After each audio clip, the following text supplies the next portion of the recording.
ही खमंग बटाट्याची भाजी, नेहमीचेच बटाटे पण थोडाफार आपण फोडणीमध्ये बदल केला तर ही बटाट्याची भाजी थोडी वेगळी बनते. तर कशी करायची ही बटाट्याची भाजी? इथे मी 2 हे बटाटे घेतलेत. त्या बटाट्याची वरील साल काढून घ्यायचे. ही सालं मी काढलीत, पण ही सालं मी लगेच कचरा डब्यात फेकत नाही. तर एका वाटीमध्ये मी आता पाणी घेते. थोडा वेळ त्या पाण्यामध्ये ही सालं ठेवून देते.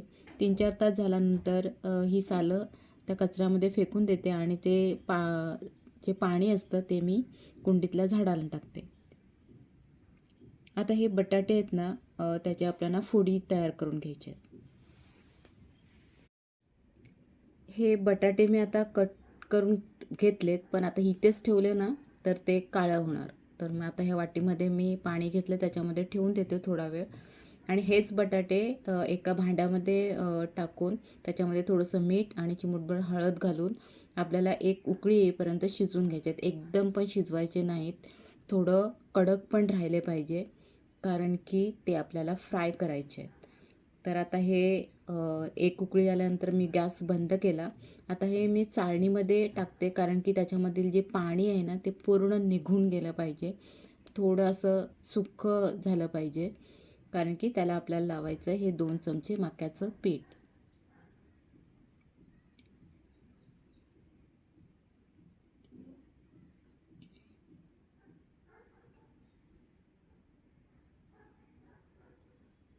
हे मक्याचं पीठ लावून झालं आहे. आता ह्या तव्यावरती थोडंसं तेल टाकते आणि त्याच्यावरती हे जे बटाटे आहेत ते फ्राय करून घेते. आपण नेहमी जे बटाटे फ्राय करतो ना ते असं तेलामध्ये फ्राय केलं ना तर तसे नरम होतात. पण आपण हे जेव्हा मक्याचं पीठ घालून जेव्हा हे बटाटे फ्राय करतात ना, तर त्याच्यावरती एक कोटिंग असतं ना ते मक्याचं, त्यामुळे ना ते वरचं लेयर आहे ना असं कुरकुरीत होतात. म्हणजे हातात घेतल्यावर ना असं छान असं कुरकुरीत आणि कडक बनतात. त्यामुळे ही भाजी मस्त लागते.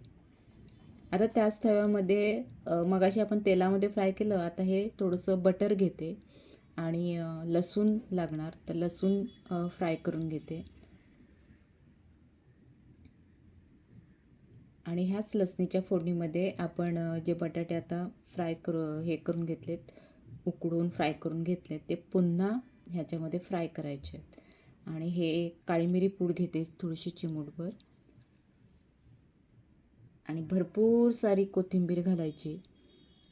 आणि ही नेहमीची बटाटे आपण नेहमीच्या बटाट्याची भाजी नेहमीप्रमाणेच करतो, पण त्याला थोडा वेगळा तडका दिला तर आपण बाहेर खातो ना तसं काहीतरी बटाट्याची भाजी होऊन जाते. ह्याच बटाट्याची भाजीबरोबर थोडं दही असेल ना, दही, चपाती आणि ही बटाट्याची भाजी मस्त बेत होऊन जातो.